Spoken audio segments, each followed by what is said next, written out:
Hey, buddy. Thanks for being here.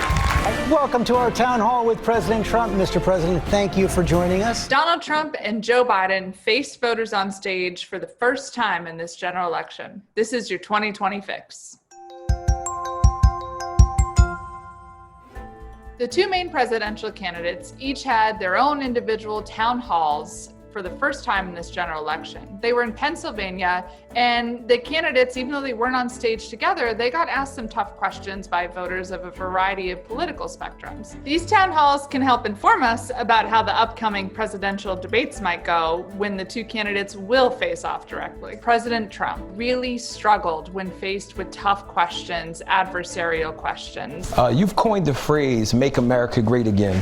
Right. When has America been great for African Americans in the ghetto of America? Why did you throw vulnerable people like me under the bus? And I want to know what it is that you're going to do to assure that people like me who work hard, we do everything we're supposed to do, can stay insured. But they were questions he had to know were coming. He was asked about why he knowingly downplayed the virus in March, despite knowing how deadly it could be. That's according to tapes that journalist Bob Woodward recently released. I'm not looking to be dishonest. I don't want people to panic, and we are going to be okay. We're going to be okay, and it is going away, and it's probably going to go away now a lot faster because of the vaccine. It would go away without the vaccine. As for Joe Biden, this was his first time facing voters on stage since President Trump has spent months trying to attack Biden's mental clarity, arguing he's just too old or straight up senile to be in office. Joe Biden certainly stumbled a little bit. Sometimes he went on too long about his stories in the Senate.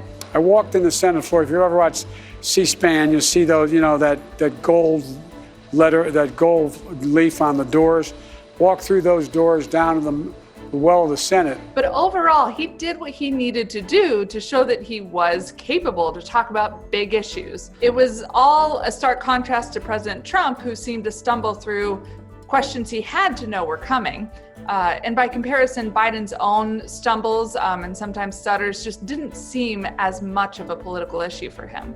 We learned a lot about how these candidates act on stage in front of voters and moderators and tough questions, which is kind of like a debate, but there are still some really big unknowns. For example, how are they going to interact with each other? Is Joe Biden going to fact check the president every single time the president says something that is false or misleading? What role are the moderators going to play? There's only going to be one in each debate to follow social distancing rules, and these debates have the possibility to get pretty unruly.